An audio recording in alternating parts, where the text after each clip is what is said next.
Por décadas hubo una guerra en las sombras. Y bueno, acaba de estallar a la vista de todo el mundo. Vamos a meternos de lleno a desglosar este conflicto, uno que podría cambiar la cara del Medio Oriente para siempre. 28 de febrero de 2026. Grábense esta fecha. Es el día en que esa guerra encubierta entre Irán y Occidente se convirtió en un conflicto abierto, total y, la verdad, devastador. Durante años, Irán y una coalición liderada por Estados Unidos e Israel se estuvieron midiendo, chocando en secreto. Pero el 28 de febrero, esa guerra oculta salió a la luz de la manera más explosiva que se puedan imaginar. Y todo arrancó con un nombre en clave: Operación Furia Épica. Una ofensiva que, literalmente, cambió el equilibrio de poder en la región de la noche a la mañana. A ver, la escala de esta operación fue impresionante. El objetivo no era simplemente debilitar al ejército iraní, no, era desmantelar por completo la estructura de poder de la República Islámica. Y la intensidad fue increíble. Se lanzaron más municiones en las primeras 24 horas que en muchas campañas militares enteras. El corazón de la estrategia fue un audaz ataque de decapitación. La idea era eliminar a toda la cúpula del régimen iraní de un solo y certero golpe. Y funcionó. Los informes confirmaron rápidamente que casi toda la cadena de mando, incluido el propio líder supremo, había sido eliminada. Para que no quedara ninguna duda, escuchen esta declaración del presidente estadounidense. El objetivo no era contener, no.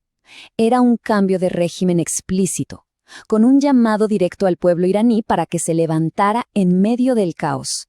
Y del lado israelí, el mensaje era muy parecido, presentando la acción militar no como una agresión, sino como una liberación. Lo plantearon como una oportunidad para que el pueblo iraní tuviera un nuevo comienzo. Pero, ¿cómo se llegó a este punto sin retorno? Bueno, todo se reduce al colapso total de la diplomacia y a una serie de cálculos estratégicos de altísimo riesgo. Durante todo 2025 hubo varios intentos de negociación, pero la verdad es que las posturas eran irreconciliables. La activación de las sanciones NAPAC por parte de Europa, que es un mecanismo que, digamos, reimponen castigos antiguos de forma automática, aumentó la presión sobre Irán. Y el colapso final en Ginebra, por la exigencia de un fin permanente al enriquecimiento nuclear, convenció a Washington y a Tel Aviv de que la vía diplomática simplemente se había agotado. Y entonces apareció en el radar de la inteligencia algo que lo cambió todo. Una nueva instalación nuclear llamada Montaña del Pico. Se creía que esta instalación, enterrada a gran profundidad, era una zona de inmunidad, o sea, un lugar donde Irán podría construir un arma nuclear fuera del alcance de los ataques convencionales. De repente, la ventana para actuar se estaba cerrando, y muy rápido. Ahora, el momento del ataque no fue casualidad, para nada. Se basó en una evaluación clave. El régimen iraní estaba en su punto más débil en décadas. Su influencia en la región se desmoronaba, las protestas masivas en casa estaban erosionando su poder, y sus defensas aéreas, especialmente los avanzados sistemas S-300, habían sido gravemente dañadas por ataques anteriores. Estaban expuestos. Como era de esperarse, los efectos de la guerra se sintieron en todo el mundo casi de inmediato, y empezaron por el nervio central de la economía global, la energía. Para entender el impacto económico, hay que mirar este punto clave, el estrecho de Hormuz.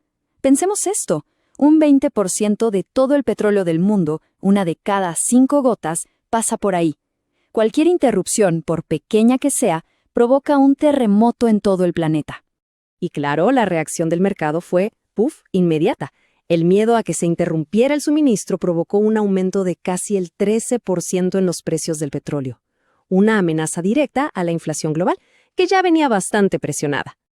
Este gráfico lo muestra clarísimo. El salto en los precios fue brutal, pasando de unos $70 por barril a más de 80 en cuestión de días.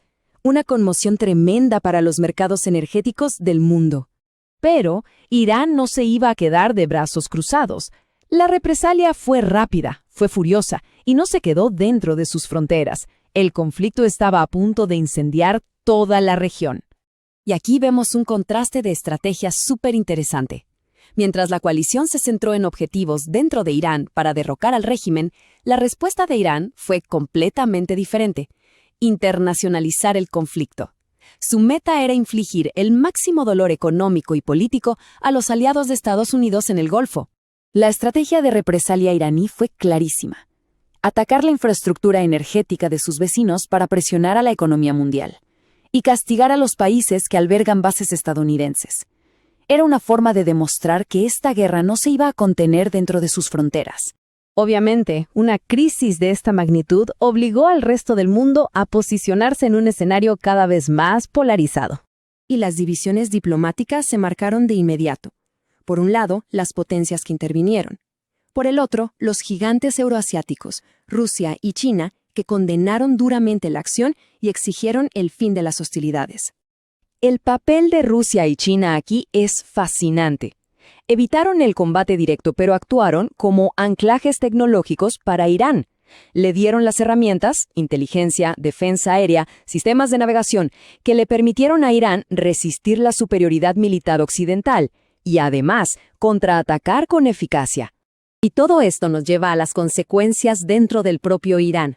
Una nación que de repente se enfrenta a un vacío de poder gigantesco y a un futuro, pues, totalmente incierto. En medio de todo ese caos se produjo una sucesión sumamente polémica. Con el liderazgo tradicional decapitado, el cuerpo de la Guardia Revolucionaria Islámica consolidó su poder, impulsando al hijo del difunto líder supremo. Esto, por supuesto, generó acusaciones de que en la República Islámica se estaba convirtiendo en la misma monarquía que había derrocado.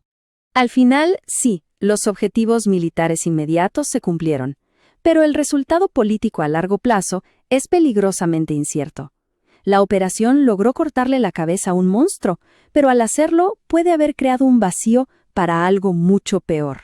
Y esa es la enorme pregunta que ahora se cierne no solo sobre Irán, sino sobre todo el Medio Oriente.